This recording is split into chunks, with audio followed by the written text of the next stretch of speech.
personas no hemos perdido gran cantidad de tiempo y podemos todavía avanzar lo que les quiero hablar. Vamos a empezar viendo de principio algunas de las cositas que creo son importantes que nos acordemos. Esto primero, ¿qué es la conciencia? Algunos conceptos generales nos vamos acordando de la conciencia, darse cuenta de uno mismo y del entorno. Doctor Azul, que está más atrás, abrí la puerta. ¿Ya? Y dicen a la sala, por favor guarden silencio porque yo nunca cierro la puerta. Como me he atrasado y hoy día los demás se pueden atrasar. Siempre he pensado que cerrar la puerta es una forma muy mala de proceder. ¿Para mí? ¿De acuerdo? Es estar consciente de uno mismo y del entorno que tenemos. No la cierres la puerta, camarada, déjala abierta.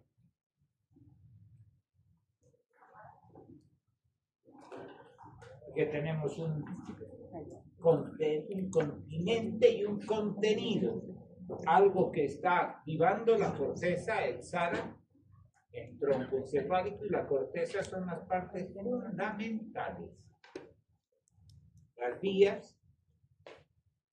La otra parte que me interesa es lo que les he dicho en relación a esto.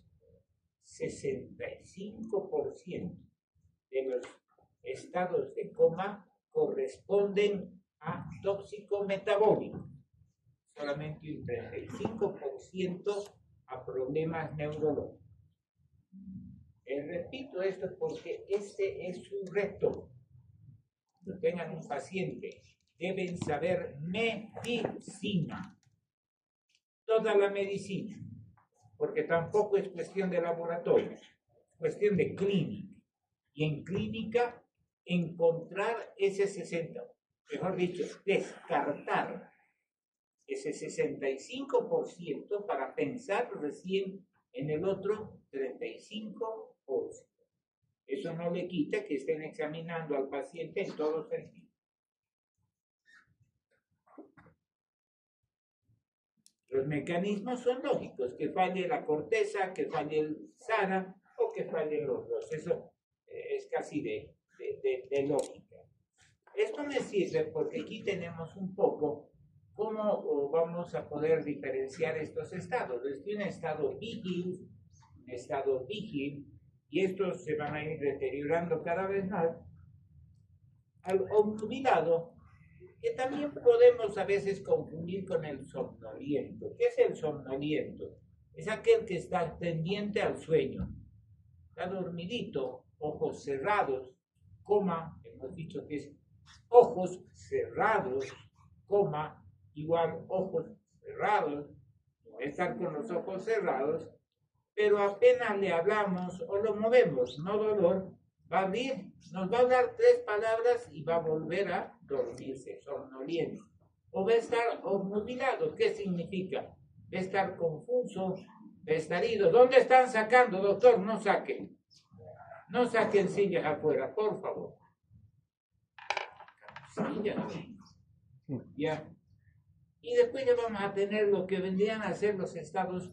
Si ustedes tienen un poquito comatosos, superficiales o precomatosos, donde están el sopor superficial, el mediano y el profundo, hasta llegar al propio estado de coma. Ahora, el estado de coma siempre va a ser más o menos el mismo. Esto es importante. La lesión para que el sistema reticular falle debe ser bilateral. Esto es más juego mío, mostrarles esto. Esto es más juego mío, o sea que no nos preocupamos. Aquí empezamos con una pequeña lista de las enfermedades estas son estructurales, neurológicas. Estas son las que podemos, una vez que hemos visto que no es tóxico metabólico, porque mientras estamos pensando en todo lo tóxico metabólico, tenemos todo esto para ir descartando. Y estas son las más frecuentes de las miles de causas que hay para el tóxico metabólico. Vendrían a ser algunas de las más frecuentes. Les he dicho, este libro es fantástico. El examen físico completo, anamnesis, examen físico regional, bueno, todo. Antecedentes, examen físico, todo. Y el examen neurológico, el mini examen neurológico, rápido en este caso, que vamos a hacer el examen neurológico y vamos a concentrarnos en esto en el caso de un paciente con los ojos cerrados, en coma. Primero, vamos a ver esto. El coma es la incapacidad absoluta de despertar. Obviamente, eso ya me descarta el somnoliento, porque el somnoliento despierta. Porque el paciente que está movilado se va a responder, no va a saber dónde está, pero va a despertar por segundos y se va a volver a dormir. Pero en el coma no va a poder despertar. Estos serían básicamente los grados ya de coma. Siempre ojos cerrados. En la primera va a localizar el estímulo. Si el que nos sirve para enseñarse el dolor aquí. Le haces el dolor aquí y por lo menos o les voltea el cuerpo o les empuja la mano. Ahora, si estoy haciendo, he dicho algunos lugares que a veces hacen, es hacer dolor a nivel de la región mamaria. Si le estás haciendo aquí, y este lado lo tiene paralizado, pero siente, va a cruzar la línea media. Eso quiere decir, ya sea cruzando o no la línea media. En el grado 2 va a estar con los ojos cerrados y va a responder con posiciones de celebración, los brazos hiperextendidos y las manos rotadas hacia afuera, o decorticación. Los piecitos siempre en hiperextensión. Coma grado 3, ojitos cerrados, y ante el dolor va a haber respuestas de tipo vegetativo. Taquicardias, hipotensión, taquimia. En el grado 4 no va a haber respuesta de ningún tipo. Hay que tener cuidado, porque ese paciente sí te puede hacer un paro respiratorio. Este es Glasgow. Esta es la escala de Glasgow, más conocida que la Coca-Cola, creo, en nuestra facultad. Ya todos la tienen, todos la conocen, no la voy a estar repitiendo, porque es sumamente sencillo. Los estímulos, hablar o simplemente tocarlo al paciente, o que esté despierto en primer lugar, después hablarle o tocarlo, después hacerle dolor y después ya con el dolor que no haya nada. Esto hay que tomar en cuenta. No hay Glasgow posible en niños y afásicos. La persona que tiene lesión en la carita o, por ejemplo, incluso una parálisis facial que nos puede llegar a confundir si somos todavía changos y no sabemos confundir una central de una periférica. Puede confundir, tener cuidado. El componente motor, un paciente con una hemiplegia, no va a mover medio cuerpo. Si el paciente está echado de este lado, le hace el dolor y no puede, este lado, en la hemiplegia es aquí, este lado está contra la cama y este lado no puede mover, acomódenlo bien y hagan todo bien. Y los extraneurológicos que siempre hay que tomarlos en cuenta: hipotensión arterial e hipoxemia. Les he dicho, esta escala creo que sería bueno aprenderla. Ya lamentablemente en nuestra medicina no nos ponemos de acuerdo, pero sería bueno que la pongamos en funcionamiento. Si tienen duda alguna vez con un paciente, recuérdense que existe esta. Usted tiene la ventaja del internet, ¿no ve? Si este paciente estará, no estará. Ah, caray, me habló alguna vez de una escala FOUR. Lo buscan en la FOUR y pueden ver otras cosas. La respuesta ocular mucho más clara, la respiración también más clara, y eso les va a permitir, aumentando a la motora y también las respuestas de tronco. Acuérdense que el cerebrito, y eso vamos a ver un montón de veces, es la corteza, la parte interna del cerebrito, núcleos de la base pero después viene tronco. Esa parte superior y tronco son dos segmentos, se podría decir. Y ese tronco encefálico es muy importante porque una lesión en el cerebro, por ejemplo, ya no hay, vemos muy poco un cisticerco. Pequeñito. Los cisticercos pueden vivir años sin que los notemos, porque el cisticerco tiene una especie de rebotar la inmunidad que no se lo reconoce. Se lo reconoce cuando se está muriendo. Pero esa pequeña cosita en el cerebro, a veces no la vamos a notar, pero esa pequeña cosita en tronco está cortando muchas vías, está fregando mucho. El tamaño de la lesión en tronco es mucho más importante. De ahí que las respuestas de tronco son bien importantes hacerle seguimiento. Y la respiración. Estos son los posibles patrones. No se confíen solamente en esto. En práctica vamos a ver qué se hace en la evaluación de la función ventilatoria. Tienen que conocer todo. Ya les he dicho, cuando uno se pone a pensar, yo encuentro hasta unos 8 elementos para ver en la ventilación. Este es el último. Pero antes ustedes, ya son estudiantes de medicina y 4º año, tienen que saber el resto. Ya saben el resto. Esto les sirve para ver si además de todo lo anterior hay alguno de estos tipos de ventilación.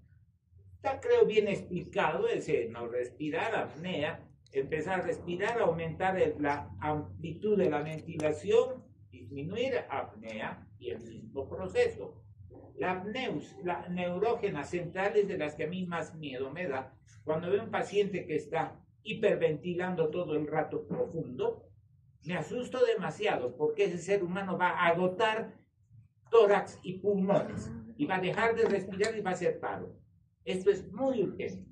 La apnéusica, en la cual va a tener unas grandotas respiraciones, va a inspirar, se va a quedar ahí como trancado, va a cortar el aire, apnea, ese periodo. El gasping, que se lo ve muy rara vez, es de los menos visibles, pero que son unas cuantas respiraciones de apnea. Respiraciones sin importar el tamaño, y generalmente son estos, de grande hacia chiquititas. Y la táxica de Biot, que puede estar en apnea, respirar rápido, respirar lentito, hace cualquier barbaridad, hace lo que le da la gana. Pero acuérdense de lo que hemos puesto después, no tiene ese valor localizador que se le daba. No nos sirve para decir es a tal nivel. Las respuestas oculares, la oculocefálica que les decía, el paciente que está en coma, va a estar ojos cerrados, habrá que abrirle los ojitos y voltear la cabecita a un lado y al otro, y ver los ojitos cómo se comportan. Siguen el movimiento fijos, se quedan fijos mirando arriba, persiguen a la mirada y llegar a una conclusión. ¿Qué dice abajo? Nivel de unión bulbo protuberancial, el nivel, eso hay que acordarse. Esto sí nos da nivel, porque aquí ya tenemos la altura de los pasos. ¿De acuerdo? Y ahí tienen las vías, octavo y tercero y cuarto. Esto también se puede hacer, no lo hagan de rutina, y menos con agua caliente, porque esto lastima, lesiona y duele. Con agua caliente esto simplemente estaba en la imagen, pero lo mantengo. Esto hacemos para hacer pruebas del problema de tronco, pero hay que hacer con un termómetro perfecto. Esto no lo hagan. Pero con agua fría se puede hacer en un paciente en coma. En un paciente en muerte cerebral es obligatorio hacerlo. Seguimos con lo mismo, ¿ya? La oculomotilidad, que el paciente pueda tener movimientos oculares.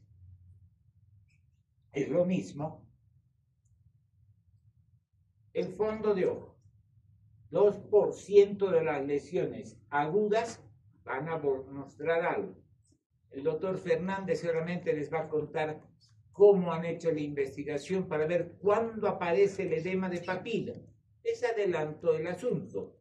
3-5 días recién. Pero una lesión que ahorita ha sido un traumatismo craneal de ahorita, no sirve hacerlo, pero al tercer día o desde el primer día hagan para ir vigilando cómo va haciéndose, ¿de acuerdo?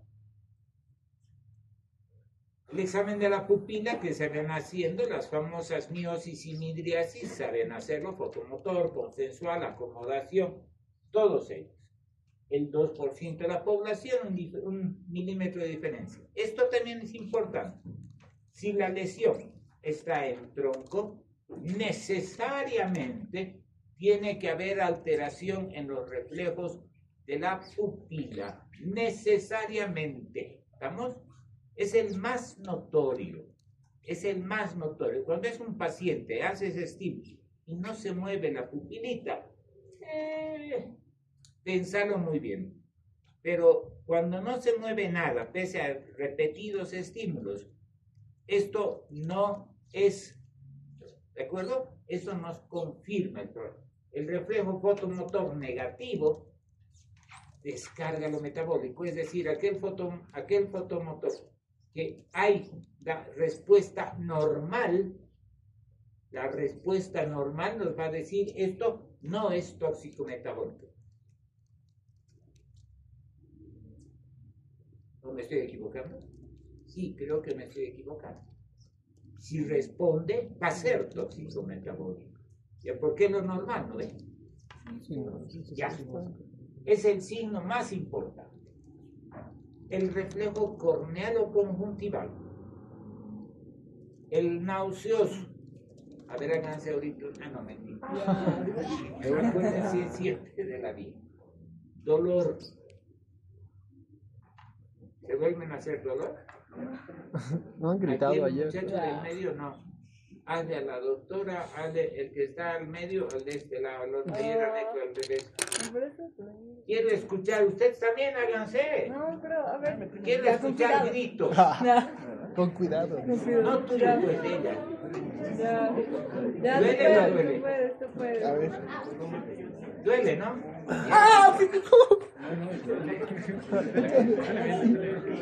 En todas las eminencias óseas, supraorbitario, en la región posterior, sirve.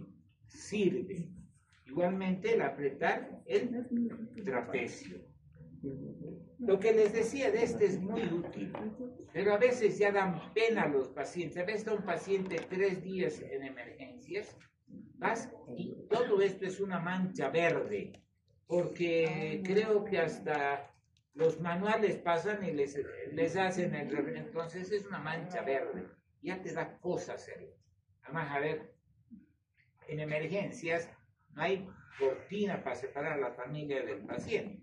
A ver, háganle a un paciente, ya sea en la región mamaria, en ese verde que está aquí delante de la familia, se van a molestar, por lo ustedes no se molestarían. Claro que sí.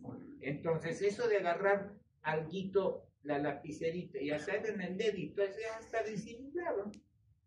Pero fíjense además, no solamente si hay dolor, sino si hay intención de mover. Si hacen en el dedito y el paciente tiende a retirar, quiere decir que hay vía que está funcionando, una vía sensitiva está.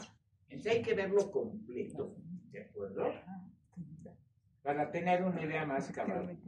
Estas son las posiciones de descerebración, esta de abajo, la B a la derecha, y los piecitos siempre estirados. La posición de decorticación está en la B a la izquierda con el bracito, descerebración aquella a la derecha, los bracitos estirados, y decorticación con los bracitos dobladitos. Este es más de decorticación, ¿de acuerdo? Y este bracito, el brazo izquierdo, es descerebración. ¿Ya? Estiran el bracito. Acuérdense que puede estar un brazo así y el otro no moverlo para nada, cuidado que esté hemipléjico. Entonces hay que examinar previamente antes de ver estas respuestas. Los reflejos meningios no tienen valor, muchas veces desaparecen. Hay que saber hacer desde el primero. Hay signos, unos 50 signos meningitales. Les voy a enseñar unos 8 más o menos, para que tengan un buen armamento. En la clase teórica les voy a dar y en la práctica vamos a mostrar cómo se hace. ¿Ya? Ya les he dicho, inclusive aquí tengo, para los que no están en prácticas conmigo, aquí yo siempre llevo una aguja de función lumbar. Aquel que me hace renegar o llega tarde, vamos a hacer función lumbar. Pero hay que aprenderlo, ¿ves? Y están dispuestos a ayudarnos, ¿ves? Entonces, no sé qué es el de esto, aquí nos quedamos y esto quiero que veamos. En el coma metabólico, la instalación va a ser lenta, es una alteración, por ejemplo, electrolítica. No va a ser de golpe. El paciente no va a perder en un minuto todo el sodio, o no va a bajar el sodio a 120, va a tardar en bajar. Y eso nos da una instalación lentita. La vigilancia, el estado vigil, como es algo que está bajando al principio, subiendo, bajando, subiendo, va a ser oscilante. La afectación neurológica va a ser bilateral y simétrica, porque no hay una lesión que focalice. Por si acaso, la focalización puede ser motora, puede ser sensitiva, que es mucho más difícil de evaluar, porque es vía larga que está lesionada y el paciente puede no estar sintiendo, aunque se puede mover, o puede ser también en pares craneales. La focalización debe ser muy bien mostrada. Acuérdense lo que les he dicho ayer. Lesión acá, hemiplegia al lado inverso. Y si es lesión cerebeloso, lesión acá en cerebelo, ¿dónde va a ser la lesión? En el mismo lado de la lesión. Ahora, lo que les he dicho también, y eso para que empecemos a hablar un poquito de neuro. La lesión en tronco encefálico, cuando la vía salió, cápsula, núcleos de la base, conexión con cerebelo, sigue bajando, hace el entrecruzamiento. Antes del entrecruzamiento, así baja la vía, se entrecruza. Cuando es aquí, en tronco, va a haber pares del lado de la lesión y vía larga contralateral. Eso, vayan empezando a tomar conciencia que eso es posible. Porque eso cuando no sabes medicina te raya, caray. El paciente tiene pares aquí, pero tiene hemiplegia aquí. ¿Qué podrá hacer? Eso está en tronco. Síndrome alterno, ¿de acuerdo? O de tronco. Los vamos a estudiar en la práctica. Las pupilas que sean reactivas, simétricas, que estén en buen estado. Descártalo metabólico. Los oculomotores igual. El tono normal o ligeramente disminuido si es un problema de más tiempito. El fondo de ojo normal. Por ejemplo, en el tono y en la sensación periférica, un paciente que está mucho tiempo en terapia intensiva, pese al buen tratamiento que hacen en terapia intensiva, en todos los casos, pero hacen buenos tratamientos, pese a eso, puede desarrollar un problema de disminución del tono, puede disminuir, hacer atrófico y un poquito bajar el tono porque no lo está moviendo, ¿sí? El fondo de ojo siempre normal. Y la respuesta a un tratamiento inicial de lo que tenga el paciente va a ser muy buena.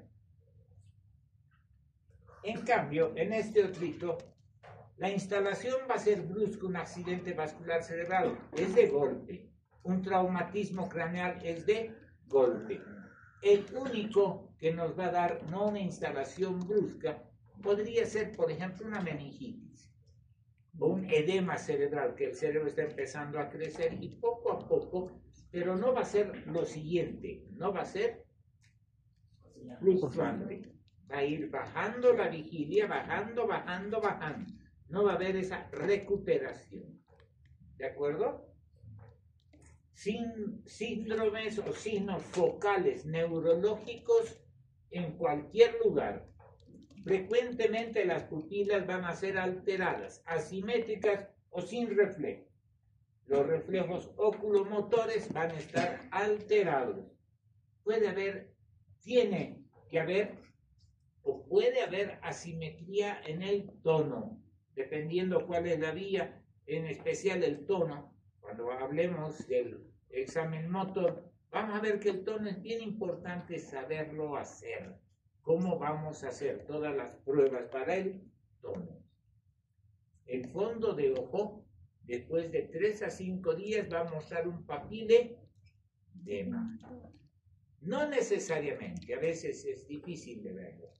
Y la mala respuesta al tratamiento inicial, generalmente no hay respuesta. Esto hay que grabárselo igual, porque estas son las causas en las cuales no vamos a tener una respuesta como hemos dicho. Estos nos van a confundir. La encefalopatía hipóxico-isquémica, la hipoglucemia, que ustedes saben, una hiperglicemia es controlable, es tratable. Una hipoglicemia, caray que asusta, porque eso puede matar al paciente y fácilmente. Una encefalopatía hepática. En esta nos fijamos, porque es rara, bien rara, pero cada vez vemos más, y no es necesariamente por el alcohol. ¿Ya? He visto ya suficientes encefalopatías hepáticas, no de origen alcohólico, sino de otros orígenes. Lo que se come. Las malditas comidas que ustedes hacen, llenitas de grasa, el hígado se empieza a llenar de grasa, hígado graso, no lo controlamos, hígado graso, se fregó el hígado, listo, la obesidad, ya es otro de los problemas que da, ya, hay muchos problemas que actualmente están viendo, los problemas autoinmunes, cada vez son más frecuentes y cada vez hay más entrecruzamiento de razas, de todos, y eso cada vez nos da mucho más. Igualmente la urémica, esa por falla del riñoncito. Aquí esto hemos puesto encima y hay que pasar todo. Ahora, hasta ahí coma. Ahora vamos a ver grados más profundos del estado de coma. Justamente al principio se los mostré a Cerati, ¿no ve? Este chango ha pasado como todo paciente en coma. Primero, en las primeras semanas en estado de coma, haces todas las pruebas y todos te dan muy poca respuesta. Ojos cerrados, prácticamente apenas si hay respuesta a una o dos cositas, y eso le vamos a llamar estado de mínima conciencia. Primero, no le llamamos estos nombres que voy a decir. Podemos decir, es un coma muy largo, mínima conciencia viene primero. El paciente apenas iba a tener algún ruido gutural, nada más, no va a tener nada más. Después de eso, al poco tiempo, se puede transformar en esto, en un estado vegetativo persistente. Estos ya son recontra guácalas, horribles.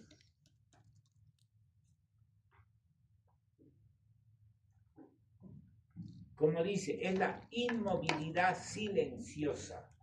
El paciente va, al principio, en todos estos casos de coma, el paciente cambia de ciclo. Durante el día duerme y por la noche despierta, hasta puede abrir los ojos, aunque no está viendo nada. Es una mirada perdida, no está viendo nada. Va a estar ojos abiertos durante la noche. Y después poco a poco va invirtiendo el ciclo y recupera. Empieza a estar de noche dormido y de día vigil. Mantiene funciones vegetativas, la ventilación, la cardíaca, va a estar nomás sosteniéndolas. A veces la respiración no, puede estar intubado, pero las otras ya va a estar manteniendo. Pero no hay un contenido mental demostrable, ¿ya? Hazle cosquillas, no va a reír.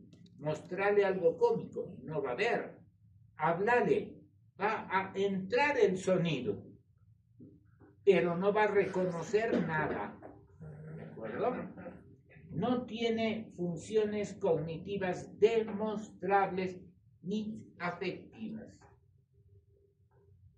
Como dice aquí, mira porque está con los ojos abiertos, pero no ve. Casi estudiante de medicina. Mira, pero no ve. Oye, porque el sonido entra, se mueve la membrana, le haces potenciales, puede dar que hay vía, pero no escucha, no comprende. Y no es que está afásico, sino que no comprende. Va a estar entrando el sonido, pero el paciente es incapaz de reconocer. Que le hable su mamá, a quien ama el individuo, no va a reconocer. ¿De acuerdo? Es estar con la mirada fija en el techo, mirando al techo, ojos abiertos, pero no pasa naranjas, ahí está clavado así. Se le llama coma vigil, se le llama síndrome apálico o mutismo aquinético. No habla y no se mueve. ¿Está claro? Generalmente, a veces se pasan a este otro. Suele ser este un poco más posterior.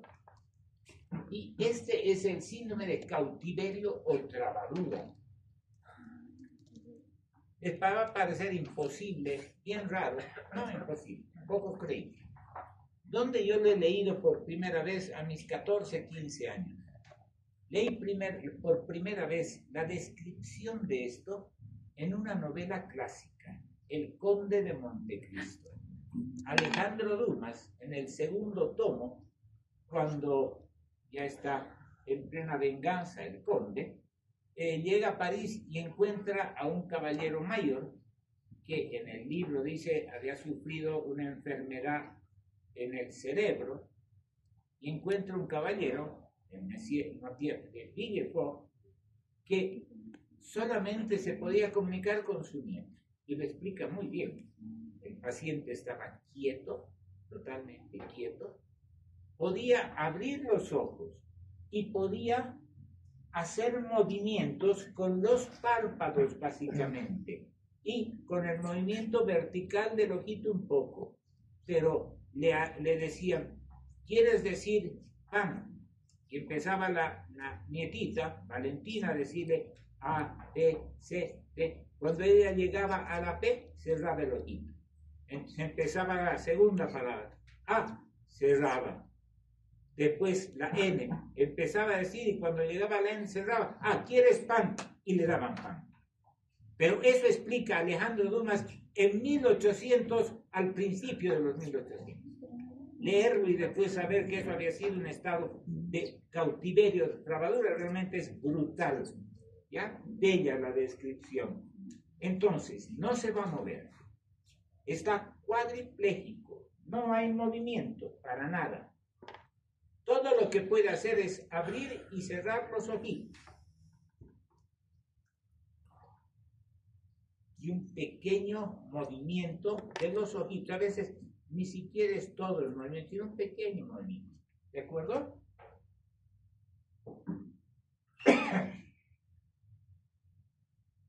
Como dice aquí, el paciente está despierto, comprende, está lúcido, mira, ve, oye y escucha, comprende, pero no se mueve para nada, para nada. Si te vas con un cuchillo y dices, te voy a clavar este cuchillo, te está escuchando, pero no se puede defender, está tieso, totalmente inmóvil. ¿Se entendió este? Este es horrible porque es un paciente que si lo tienes así, lo puedes alimentar. Vamos a aprender a alimentar. Les han enseñado, yo creo, alimentación parenteral, ¿no ven? Dejan de hablar en fisiopato. Alimentación parenteral, les cuento, yo nunca utilicé eso en mi vida, no sé qué será. Pero sé alimentar a un paciente en este estado. Y eso vamos a ver cómo se hace. Cómo se hace para poder alimentar. Porque el estudiante de medicina, alimentación parenteral no lo va a hacer nunca. El médico general. ¿Ya? Ustedes tienen que aprender a alimentar al paciente cuando está en palos blancos cuando está en cualquier lugar del interior de nuestro hermoso país, pero saberlo ver, saber si va a deglutir, no va a deglutir, eso vamos a aprender, porque eso me interesa, que mi estudiante sepa, que sepa comprender, ¿ya? Porque enseñarles cosas que vamos a encontrar posiblemente en las ciudades, y eso ni siquiera en las ciudades porque son carísimos, pero que no vamos a poder llegar a practicar, no sé por qué objetivo. En cambio, ustedes puedan alimentar a ese paciente, estado en el que esté, sí nos va a servir. ¿De acuerdo? El nombre famoso es el Locked-in Syndrome. ¿Ya? Estos son muy fregados. Ahora, cuando el paciente sobrepasa todo esto, nos vamos a encontrar con esto. Y de esto les voy a hablar, tenemos creo 5 minutos, no, tenemos 10 minutos. De esto les voy a hablar 10 minutos porque me interesa. Cuando yo he empezado a estudiar medicina, en 73, me acordé cuando vi estas cositas, que años antes, por la década del 60, que si no me equivoco, el 63, un cirujano en Sudáfrica, creo que fue, Barnard, hizo el primer trasplante cardíaco. Alucinante. Se murió a los pocos días el primer paciente, pero alucinante. Y a partir de ahí nos hemos puesto a ver cómo ha ido creciendo el asunto del trasplante.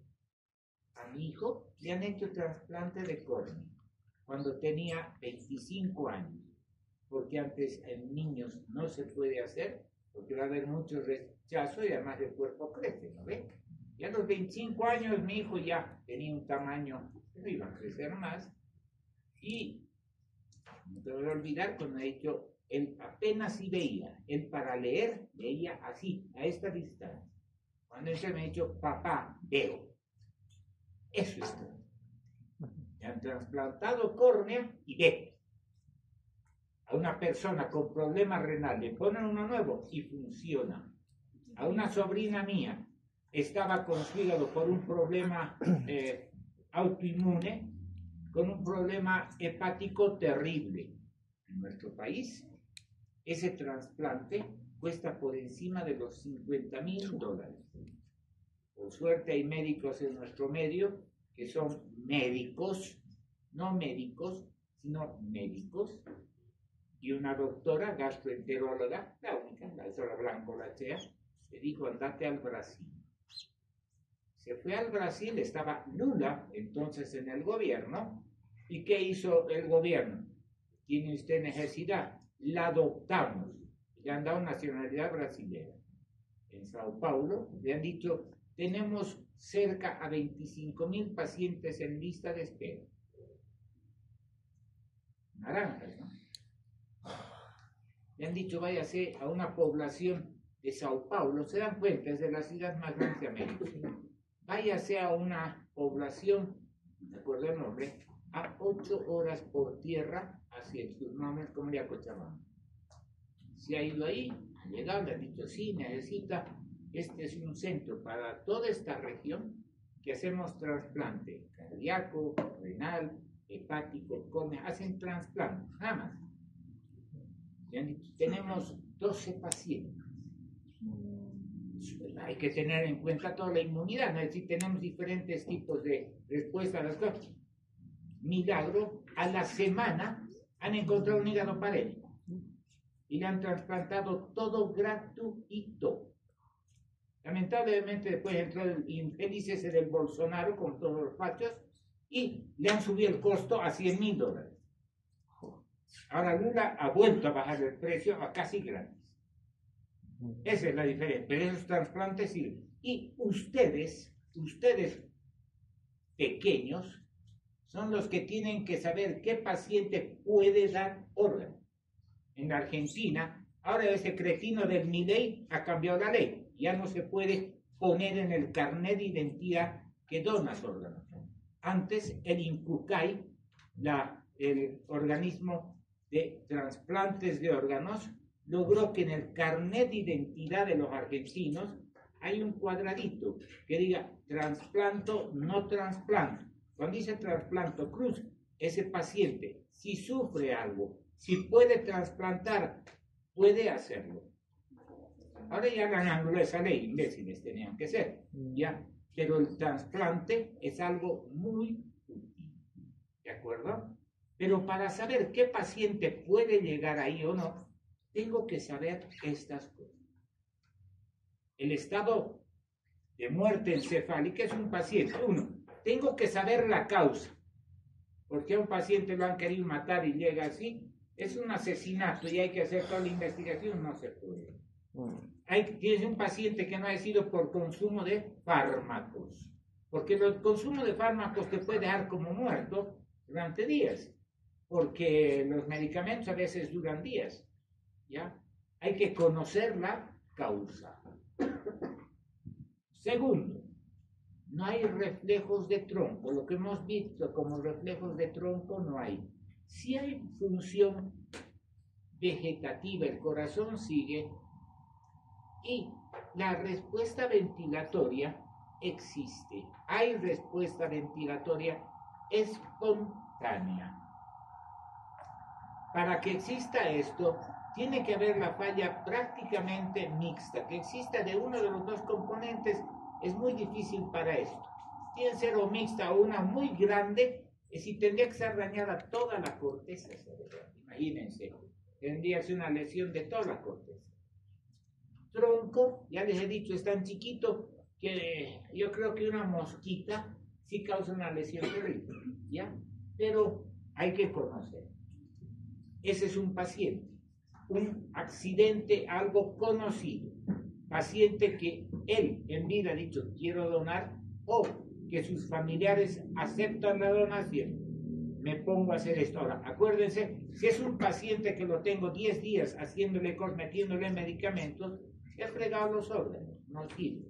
Tiene que ser identificación precoz, rápida y comunicar para que el paciente pueda ser operado, sacar los órganos y poderlos llevar a otro. Este paciente no va a recuperar.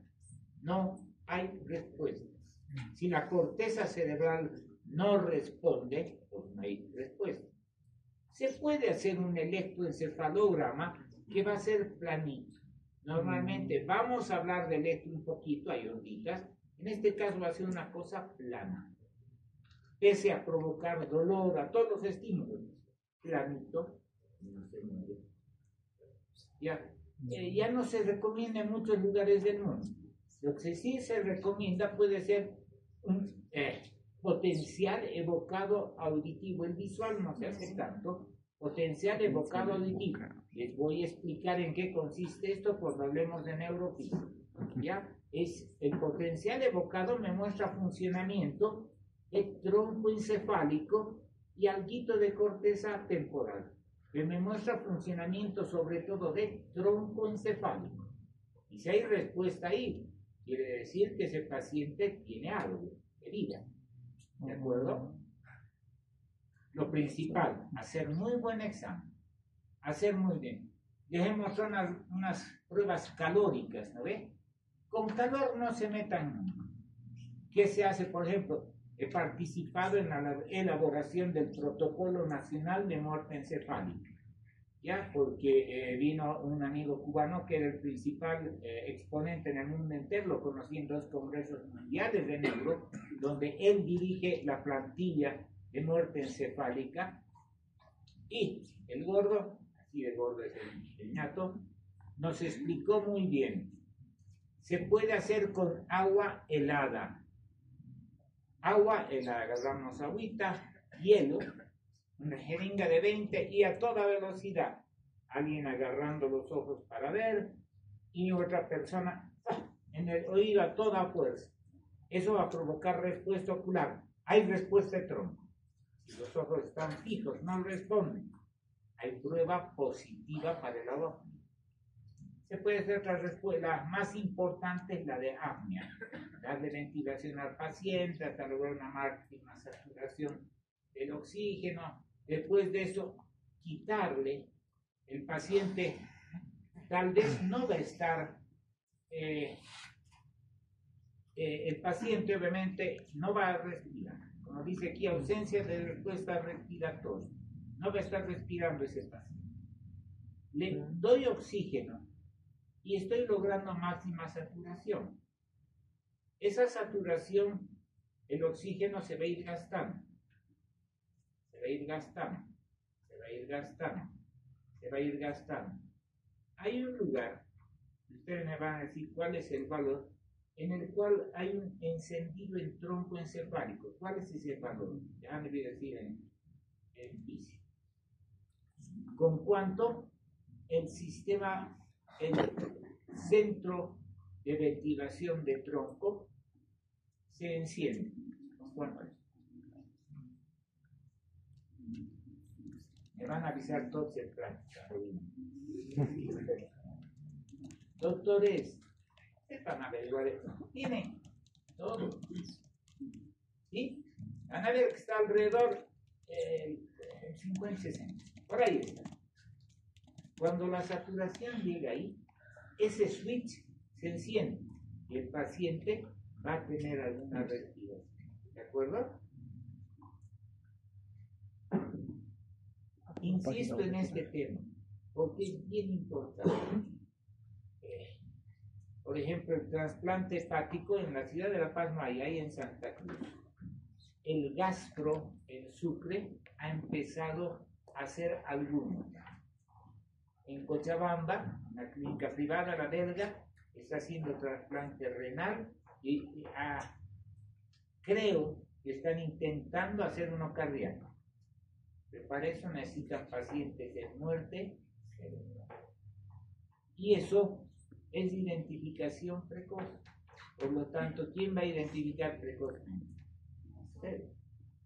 Porque no va a estar el especialista viéndolo al paciente, por ejemplo, en el auto en Santiago segundo pueden estar en el Kenco, o más allá, a 1 hora del Kenco, van a estar ustedes. No va a haber un especialista que identifique. Pero si les llega hay un paciente accidentado que no responde a nada y que se sospechan esto, pueden avisar. Y ese paciente en 1 o 2 días tiene que estar en una terapia intensiva donde se haga todo y se lo pueda trasladar para hacer trasplante. Obviamente, doctores, ahora en medicina la cosa muy fregada. Lo que les he dicho a los muchachos que estamos haciendo práctica.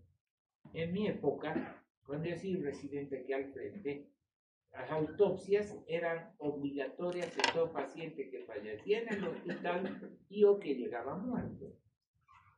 Ya, cualquier paciente, autopsia. A mí me decía, mi jefe, el doctor Barragán, aquí al frente me hacía hacer autopsia a mí, si era domingo, si era feriado, si había paro, yo hacía la autopsia. Ya el patólogo simplemente, yo tenía siempre mis reservas para hacer la autopsia, mi sierrita, mis cuchillitos largos para cortar tronco, mi baldecito y mi recipiente para dejar el cerebro, para picarlo, se lo dejaba y llegaba el doctor Panoso y hacía los cortes de Charcot, que son los cortes que estudiamos. Ya. A ver, ahora propongan hacer una autopsia a un familiar, les van a hacer la autopsia a ustedes. Es verdad. Ya. A cambiar, hay que tener más cuidado. ¿Para eso qué se hace? Para eso se hace para todo, para todo. Aprendan, doctores, consentimiento informado. Y esto, doctor, les voy a repetir 100 veces. Un paciente ingresa en su sala, ustedes están en cualquier lugar del mundo, ven un paciente, caray, tiene tal enfermedad, revísenlo, llamen a la familia y muéstrenle lo que está pasando. Que la familia entienda y que les firme. Sí, me han explicado y he entendido lo que tiene este paciente. Porque el día que se vaya, y eso lo he visto donde he practicado medicina y no solamente en Bolivia he estado, cuando se ve el paciente y tiene la más mínima falla, te van a echar la culpa a ti. Cuando digan, no, ha entrado, pero este paciente ha entrado en mi pleito. No, doctor, sanito lo he traído. No tenía nada. Así son las familias, aquí, en la China, en Francia, en todo. Hagan eso. Demuéstrenle a la familia lo que está fallando. Fíjese, señor, le hago dolor y aquel lado mueve, este lado no mueve. Fírmenme lo que usted está viendo. ¿Vamos? El consentimiento en todo tiene que ser así. Hay que aprender a hacer, porque hay una forma de hacer consentimiento del ministerio, pero no es completo. Es decir, no da para hacer para todo. La precaución que nosotros como seres humanos debemos tener es así. Hay que hacerlo siempre con mucho cuidadito todo el año. En los Estados Unidos, inclusive ahora, ustedes saben, han llevado neumo, ¿no ve? ¿Qué causa el estreptomicina? Causa problema gótico, ¿no ve? Ya. A un paciente a veces hay que darle estrepto. Le fregaste el oído, te hacen juicio por fregarle el oído. Pero si al inicio lo llevamos al familiar, esto le va a causar esto, lo va a curar, te va a causar esto. ¿No? Hay que hacer así. A ver, el cambutol, ¿qué causa? ¿Problema dónde? A ver, ¿quién me dice? ¿Qué? Neuritis óptica. Ocular. También sube la urea. Hay que explicar, porque para hacer tratamiento en meninTD hay que subir la dosis. ¿De acuerdo? En tres cositas, fíjense. Vamos a ver algo del tratamiento. Fíjense, son tratamientos muy generales. Laboratorio muy completo. En una próxima les voy a mostrar mucho más laboratorio. Se puede dar esa vitamina B1, un glucosado, un paciente diabético con 200, ya con 300 de glicemia, va a estar con ojos cerrados. Le pones un suerito al 10%. ¿Cuánto va a subir la glicemia? 10 puntos. 310. ¿Le estás haciendo gran daño? No. Al inicio, hasta darte tiempo, puedes poner un glucosado. Con cuidado. Si es diabético, mejor pensarlo 3 veces. Pero si está hipoglicémico, está salvando la vida. ¿De acuerdo? Mini examen neurológico, déficit focal, tomografía o resonancia. No despierta, útil. Si el paciente despierta, lo traemos hacia este lado. Si no despierta, se le puede dar esos dos. No tenemos en el país ninguno de los dos. Van a llegar, está llegando mucho más. ¿De acuerdo? Aquí, conózcanlos porque los han estudiado en fármacos. ¿De acuerdo? Conózcanlos. ¿De acuerdo? En un minuto estoy afuera. Este es todo el laboratorio. Nada más que eso. Pero si están en palos blancos, a ver qué van a hacer. Clínica, jóvenes. Clínica. Porque la mayoría de estos, o todos, dan clínica. ¿De acuerdo? Y esas ya son cosas generales. El coma es una alteración de la conciencia que es desafío clínico a usted. ¿De acuerdo? Ahora la duración en la duración ve el pronóstico. Vámonos. Ya me están diciendo la una, vamos. Rápido. Vaya.